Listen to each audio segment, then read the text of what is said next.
Aku tuh ngajarin para pemainnya karena kebetulan aku megang PR-nya dari film itu. Nah si pemain itu habis yoga langsung, kok aku actingnya lebih enak ya, body language aku bagus. Lanjutlah mereka yoga sama aku. Keren. Gitu awalnya.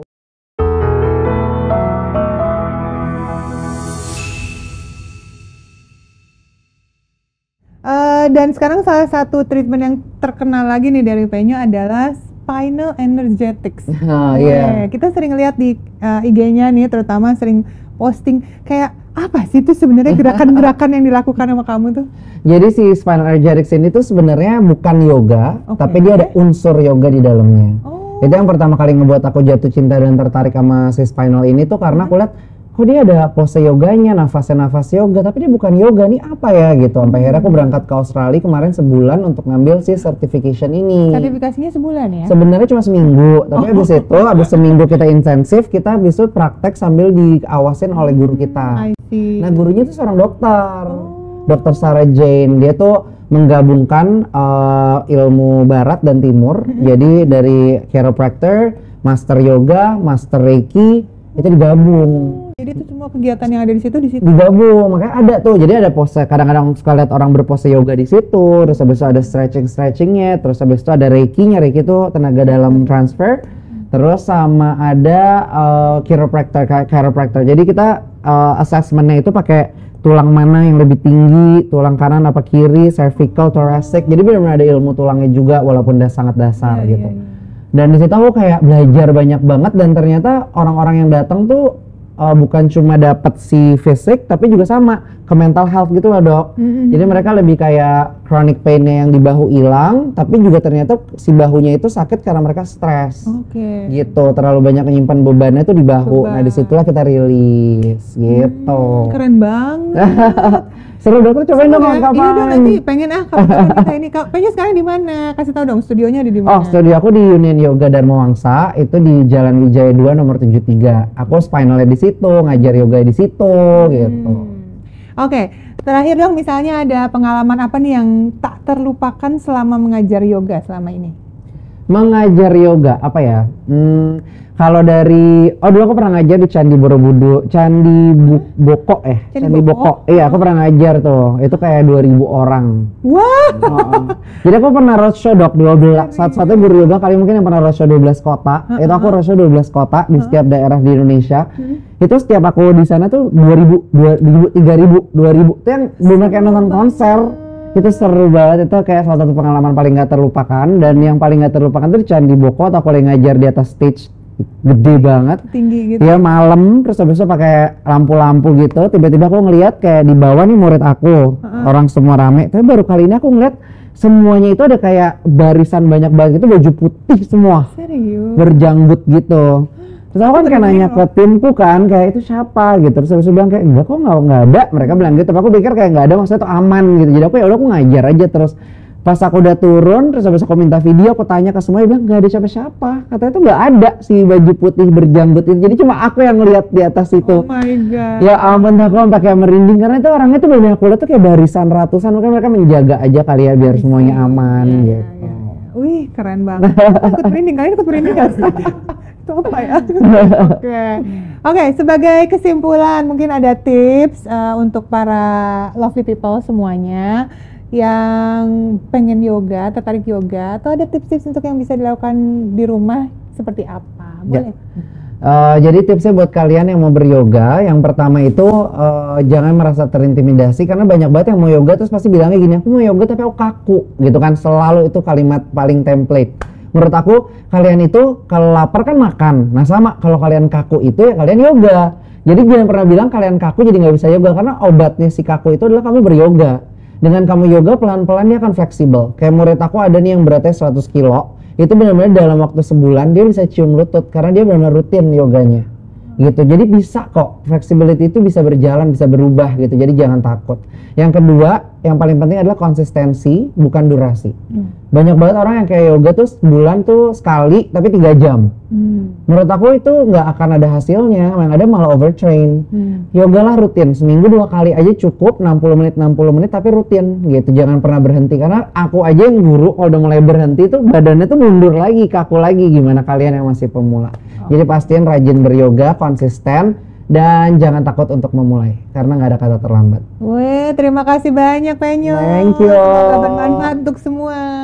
Nah, kali ini kita mau main mitos fakta tentang yoga tentunya. Sangat siap. Oke ya. Kalau gitu kita sebutin pernyataannya, nanti tebak dulu, baru nanti pengen jelasin ya. Oke.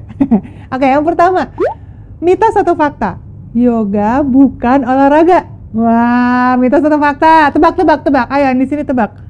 Oh, nggak tahu. Wah, gimana nih? Oh, mitos. Oke, jawabannya adalah mitos dong ya. Udah karena yoga tuh olahraga, ya kan? Olahraga dong. Kan ada kardiovaskularnya juga, melatih kayak orang lari, kayak orang melatih flexibility gitu. Jadi semuanya untuk kesehatan itu ada di yoga sebenarnya menurut aku. Termasuk stretching, semua juga ada. Semua ada, tapi bukan cuma hanya stretching aja, tapi ada plus meditasi. Itu kan yang pernafasan. Itu. Mungkin banyak yang berasumsi karena yoga itu gerakannya pelan gitu, jadi kayak lebih ke mental ya. Padahal physical juga keringetan banget gitu kan, capek banget, tapi juga bonusnya ada ke dalam juga. Dan mungkin satu aku tambahin, ini nggak ada berhubungan yoga itu sama agama apapun. Karena orang biasanya suka agak takut mulai yoga karena aduh nih agamaku Islam, aku boleh nggak ya yoga? Oh nggak, kok yoga tuh sebenarnya kalau di Indonesia itu pernafasan gitu. Nah, iya, oke. Yang kedua, nggak boleh yoga nih saat menstruasi. Mitos atau fakta? Pada jawab mitos, kira-kira jawabannya adalah boleh setengah-setengah nggak sih? Oh gitu ya. Berarti fakta. Jadi gini, menurut aku bisa bilang faktanya itu karena yang ada pose yang nggak boleh. Oh, oke. Gitu. Jadi aku selalu nanya tiap sebelum mulai kelas, ada yang lagi berhalangan, mereka tunjuk tangan, habis itu mereka nggak boleh headstand, nggak boleh kaki di atas, kepala di bawah kan, karena si darahnya melawan gravitasi jadi ke arah dalam lagi gitu. Yang paling gampang dipahaminya mungkin gitu ya, si darahnya kayak masuk lagi ke dalam, sedangkan darah itu kan harusnya keluar gitu kan dok. Jadi kita selalu menyarankan kalau lagi menstruasi nggak boleh kebalik itu doang sih, tapi yang lainnya boleh bebas. Soalnya gerakan-gerakannya kan takutnya kayak bikin ototnya kram atau tegang, padahal justru malah bisa merelaksasi. Relaksasi malah pada enak banget, apalagi yang kalau PMS itu terutama lagi ngomel-ngomel ke suami, carilah yoga. Karena di situ akan lebih tenang. Iya, rilisnya di situ. Ada gerakan-gerakan yang justru malah menguatkan otot perut bawah mungkin? Iya, banyak banget. Kan? Iya. Nah, gitu. Jadi boleh tuh ternyata yoga, tapi harus kasih tahu instrukturnya. Oke.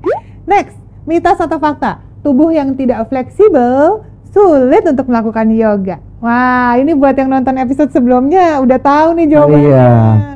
Dan jawabannya adalah tubuh yang tidak fleksibel, berarti mitos.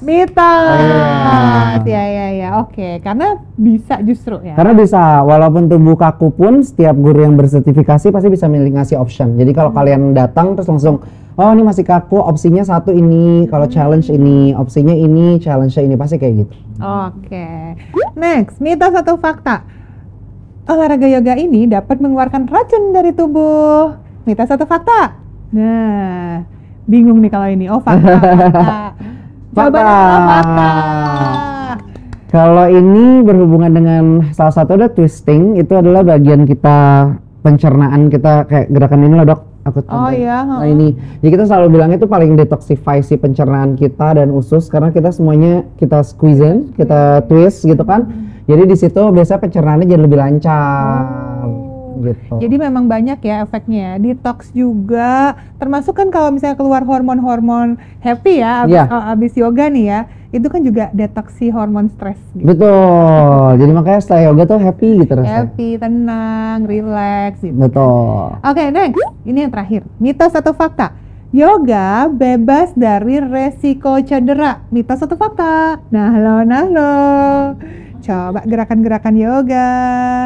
Jawabannya adalah kayak tadi lagi, kayak ada setengah mitos setengah fakta.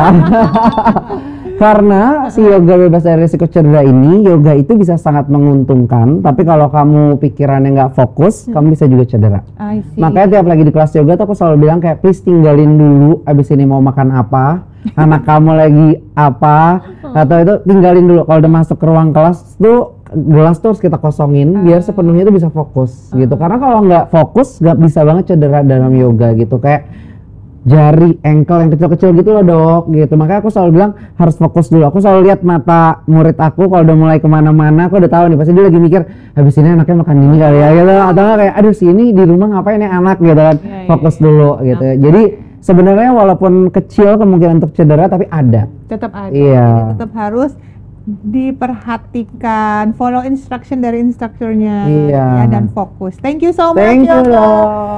Udah main-main ke sini Penyo dan Sama-sama. ngasih informasi buat kita semua dan pengalaman juga. Sukses terus ya. Sama-sama, thank you for having me. Thank you semuanya, semoga bermanfaat. Dah. Dadah.